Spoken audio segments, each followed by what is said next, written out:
lot of basements and crawl spaces have sump pumps. Yes, they and do. probably if they don't have them, they should. They should have them. Yeah. So talk a little bit about sump pump maintenance, and maybe some things that homeowners should know to have with their sump pumps. Well, let's start with a sump pump. It's very simple. Underneath a slab in a basement, water accumulates under the home. And when it rains, or even if the water table's kind of high, it's got to go somewhere. So water always seeks a low common point that has an easy egress. And so water flows, and basements are built with drain tiles, and it flows the water into an area in the house that, looks like a pit. It's about yay deep, and it's got a lid on it. And in there's a pump. And basically there's a riser on the pump. And it kind of works like in your toilet. When water gets to a certain level, the pump kicks on and evacuates the water. And the water goes out through what tends to be a this color-looking pipe. And it goes out, and you'll see a hole in the side of your basement slab, or even in the wood, depending upon what kind of design you have. And it leads out into your yard, and that's where the water tends to go. One of the things that we talk about with sump pumps is their useful life is probably anywhere between 5 and 9 years. Okay. And it really is a function of not time, but how many times it turns on and off. Okay. Right? And sometimes you can hear your sump pump turn on and turn off. So if you happen to live in a home where it's on and off all the time, then your useful life's going to be a lot less. Right? And so it's one of those things, again, where you don't know you need it until it's not working. Just like an elevator or a photocopier, right? Right. When you do replace a sump pump, what you want really, in our opinion, is a commercial grade sump pump.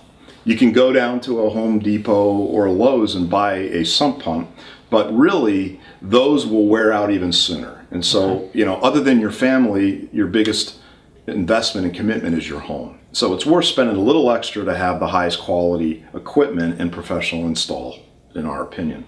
When you do replace a sump pump, this is what's called a check valve. And a check valve basically prevents the water that is pumped out this way from coming back in. Right? And once again, as a pipe leaves the home, there are things that can crawl in the end of it. There are debris that can get in it. It can get clogged. All kinds of crazy things can happen, and you want to make sure that any liquid that's outside doesn't flow back in and fill up your sump pit. Otherwise, what happens is the pump just keeps running, and then the next thing you know, it's like a pot of water boiling over. It's got nowhere to go. So people don't really know about this thing called a check valve, but it is part of the standard installation when you put in a good sump pump to make that happen. Other options, some people have battery backup units. So if the main power goes out in the house, right, most of the times because there's a storm, most of the time the storm is water. And so when you need power the most, you don't have it.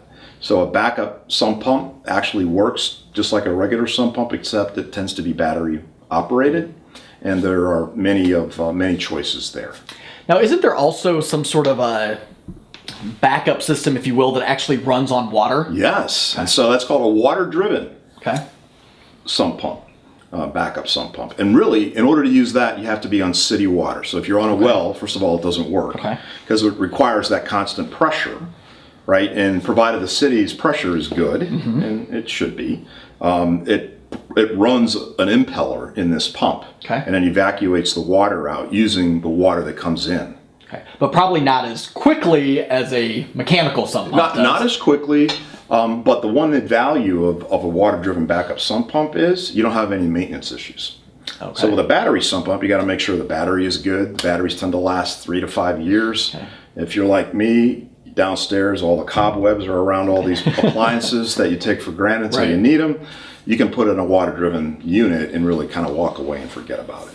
All right, so that is one of the things. They do cost a little more, but once again, it goes back to that value proposition for your home for you to consider. So it's choice.